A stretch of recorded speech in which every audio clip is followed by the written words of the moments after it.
అందరికీ నమస్కారం. నా పేరు మజ్జి రాంబాబు, సిటీ తెలుగుదేశం పార్టీ అధ్యక్షుడిని. రేపు ఏదైతే నారా లోకేష్ గారి పర్యటన ఉందో ఆ పర్యటన ఆల్రెడీ మా నగర శాసనసభ్యులు ఆదిరెడ్డి శ్రీనివాస్ గారు ఇప్పటికే అన్ని విధాలుగా కూడా ఏర్పాట్లన్నీ బ్రహ్మాండంగా చేయడం జరిగింది. రాజమండ్రిలో 42 వార్డుల్లో కార్యకర్తలు అభిమానులు అందరూ కూడా ఆయన ఎప్పుడు వస్తారని ఎదురు చూడడం జరుగుతుంది.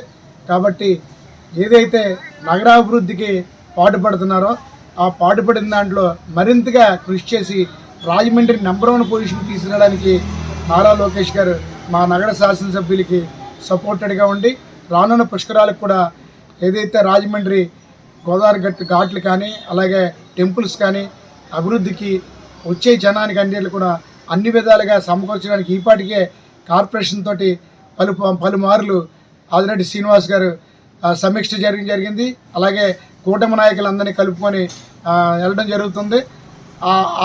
అదే ధోరణిలో రాజమండ్రి అభివృద్ధికి అన్ని విధాలుగా నారా లోకేష్ గారు సపోర్ట్గా ఉండి రానున్న పుష్కరాలని స్టేట్లన్నీ కూడా ఇండియాలోనే నెంబర్ 1 పొజిషన్లో జరిగిందని అనిపించుకునేలాగా మాకు మా శాసనసభ్యులకి సపోర్ట్గా ఉండి రాజమండ్రిని ఇండియాలోనే పేరు వచ్చేలాగా మన పుష్కరాలు జరపాలని చెప్పి కోరుకుంటూ రేపు కార్యక్రమాలు డైరెక్ట్ 10 కల్లా కోరి మార్కెట్కి వస్తారు లోకేష్ గారు.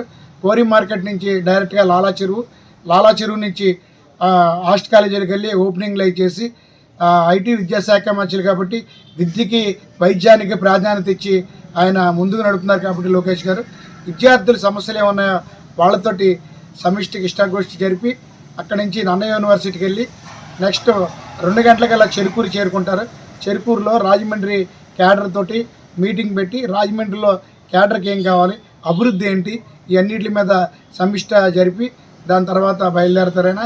కాబట్టి ఈ కార్యక్రమాన్ని అందరూ కూడా జయప్రదం చేయాలని నారా లోకేష్ గారి ఘన స్వాగతం చెప్పాలని తెలియచేయించుకుంటూ ఇవాళ నారా లోకేష్ గారు రేపు వస్తున్న దానికి నగర అధ్యక్షుడిగా నేను ఘన స్వాగతం పలుకుతూ ఆయనకి శుభాకాంక్షలు తెలియజేస్తాను. ఎందుకంటే ఫస్ట్ కూటమి ప్రభుత్వం ఏర్పడిన తర్వాత మొట్టమొదటిసారిగా రాజమండ్రి ఇచ్చేస్తున్నారు కాబట్టి ఆయనకి కృతజ్ఞతలు, అభినందనలు, స్వాగతాలు.